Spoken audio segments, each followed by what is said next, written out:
January walked in, kicked my ass, and walked out, and I'm still no closer to getting started on my elevator movie. My name is Matt Brown, I'm a filmmaker, and as you might recall, in the fall I wrote a short script about a film that takes place entirely in an elevator. I still don't have an elevator. I went out on a recce, or location scout, to see if I could find an elevator in the real world to use as my set. But my super smart producer Kat convinced me that it would just make more sense to build an elevator set instead. It'll be more versatile, it's going to look closer to how I actually want it to look, and we aren't going to be on anybody else's turf, so shooting is just going to be less stressful among countless other reasons. Building the elevator is just a way better plan, and we're going to build it right here in the Substream.com's film lab. Still don't know exactly what it's going to look like on the inside, but I do know one thing for sure. We need to build some flats. Flats are what art department geniuses like our good friend Adrian Greenlaw call a chunk of fake wall that you use to build a set with. They're the foundation of any set, the very basic building blocks that set builders both in theater and film production use to start making a bedroom, an office, a hospital room, whatever. Because set builders are essentially carpenters, all flats are more often than not uniform in size and construction. They're usually about 4 feet wide by 8 feet tall, and that's just because the most common things they're made out of are like pieces of plywood or luan that come in that size. They're really easy to make. We're just gonna go get some supplies.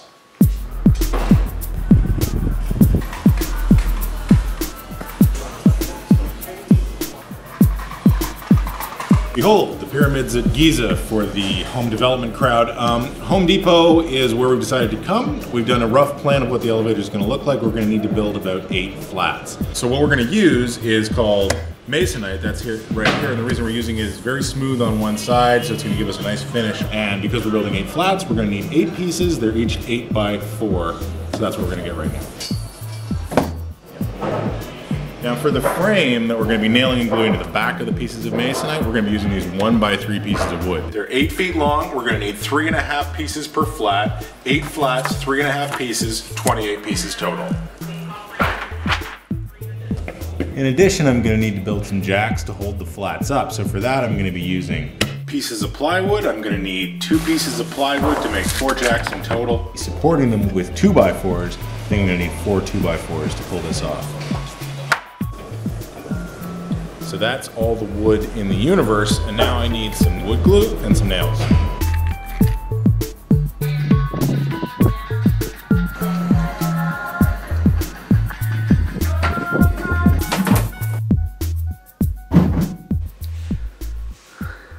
Okay, let's build some flats.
Now we got to build some jacks. Jacks are basically what hold up your flats. If you've ever been on a film set, you might have seen some professional style jacks, which are built out of 2 by 4s that have like a sandbag hanging on them. We're going to do it kind of the cheap and cheerful way, which we're going to take our pieces of plywood, we've cut them into triangles, and we're going to kind of make the back of a picture frame type of thing.